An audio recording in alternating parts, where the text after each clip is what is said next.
ठीक आहे. आता आपलं एक्झाम्पल आहे find the dimensions of physical quantity x in the equation. आपल्याला फोर्स आहे x अपॉन डेन्सिटी, हे सगळं आपल्याला गिव्हन. आपल्याला फाइंड काय करायचं ते आधी समजलं पाहिजे. फाइंड द डायमेन्शन्स म्हणजे आपल्याला डायमेन्शन्स फाइंड करायचे फिजिकल क्वांटिटीचे, पण कोणत्या? x. आणि ते इक्वेशन मध्ये दिले. मग जर x चे डायमेन्शन आपल्याला फाइंड करायचे असतील तर आपल्याला ह्या इक्वेशनला याच्या फॉर्मॅट मध्ये कन्वर्ट करून घ्यावा लागेल.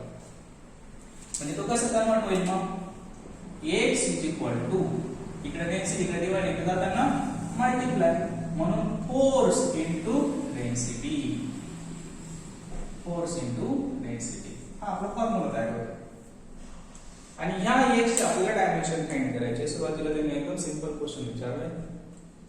आता जर फोर्स जर म्हटला तर डायमेन्शन आपल्याला अगोदर लिहिता आले पाहिजे प्रत्येक फिजिकल क्वांटिटीचे. तसे ते पाठ करायची गरज नाही, त्याचे फॉर्म्युले माहिती असले त्याच्यापासून त्याला बनवावं लागतं.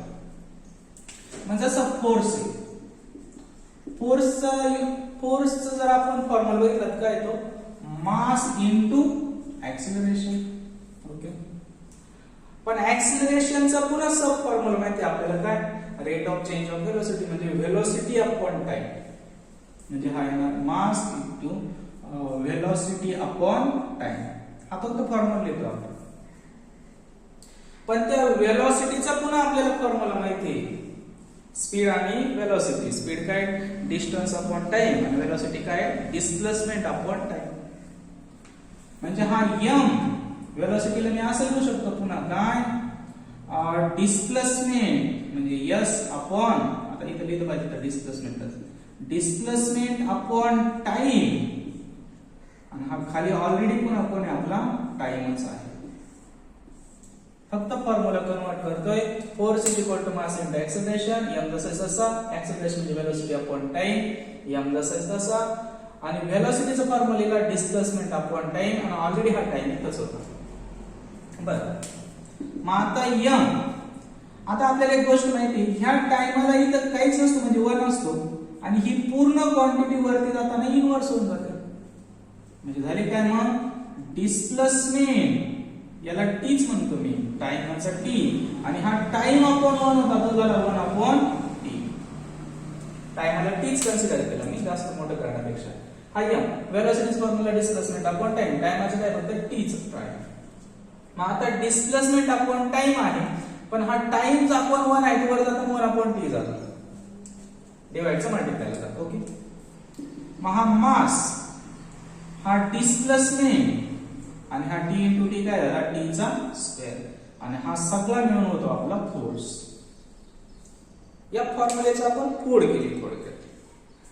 मग आता इथं जर बघितलं ना आपण तर हा m, बरं आपण एक काम करू, त्यांचे डायमेन्शन लिहू. डायमेन्शन लिहिताना लक्षात काय घ्यायचं आपल्याला? तर ते लेंथ जे असते ती l मध्ये लिहिली जाते. लेंथ जी आहे ती l मध्ये लिहिली जाते. मास आहे ती m मध्ये लिहिलं जातं. आणि लेंथ मास, आणि अजून काय राहिलं? बरं बघू, ज्याची गरज पडते. हा टाइम आहे तो टी मध्ये लिहिला जातो. लेंथ, मास आणि टाइम. मग आता इथं जर m आहे तर m म्हणजे काय झालं? आपला मास. आणि मास कशात लिहिलं जातं? कॅपिटल M मध्ये. याच्यात लेंथ इथं लिहून ठेवायचं. ही लेंथ आहे, हे मास आहे, आणि हा टाइम आहे.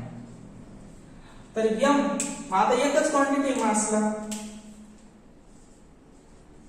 म्हणून त्याला मी लिहितो m1.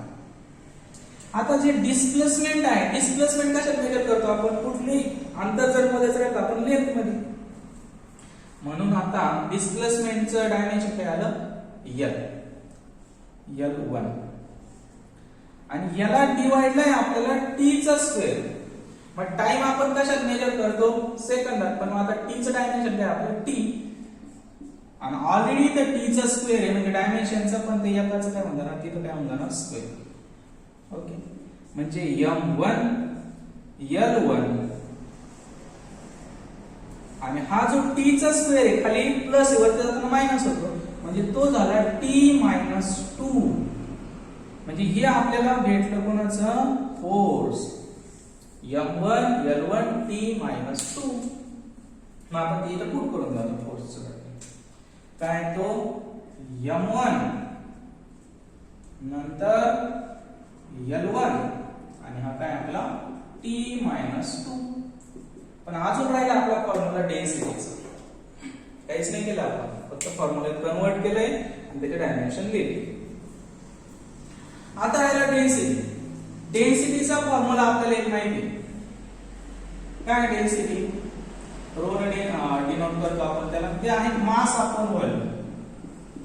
Mass upon volume. Density आपला असणार आहे मास अपॉन व्हॉल्यूम. ओके. तर आता मास जे आहे त्याचं सिंबल m, व्हॉल्यूमचं v. पण त्याच बरोबर आपल्याला एक गोष्ट माहिती आहे का मास जे आहे v चा क्यूब आहे, सॉरी व्हॉल्यूम जे आहे ना v क्यूब आहे, व्हॉल्यूमचा क्यूब आहे. मग आता मासचं येणार m आणि व्हॉल्यूमचं येणार, व्हॉल्यूम आपण लेंथ मध्येच राहणार आहे म्हणून आता इथे काय येणार ते l चा क्यूब. मग इथे m1 आहे. मग आता m चा 1 आणि हा l वरती जाणार, तो झाला l मायनस 3. खाली प्लस होता म्हणून वरती जाताना मायनस आला. आणि कोणाच आले डेन्सिटी j. इथे मी सिंबल मध्ये लिहितो वर्ड मध्ये. मग आता त्याला मल्टिप्लाय आपल्याला इथे लिहून घेतो मी तिथं रो ची ऑलरेडी फोर्स ची लिहिली होती मी इथून. आणि ही कशाची आता डेन्सिटी ची लिहिली म्हणजे m1 आणि इथे किती l मायनस 3. आता आपल्याला अजून एक रूल माहिती का अंकाचा a into b, sorry a into a.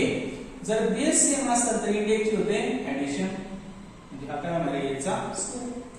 तसा आता m आणि m हा बेस सेम आहे म्हणून इंडेक्स होणार ऍडिशन, म्हणून तो झाला m चा स्क्वेअर.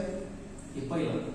दुसरं इथं l आहे आणि इथं l आहे, बेस सेम आहे म्हणून इंडेक्स ऍडिशन. -3 मधून 1 गेला -2 आणि हा किती आपला t मायनस.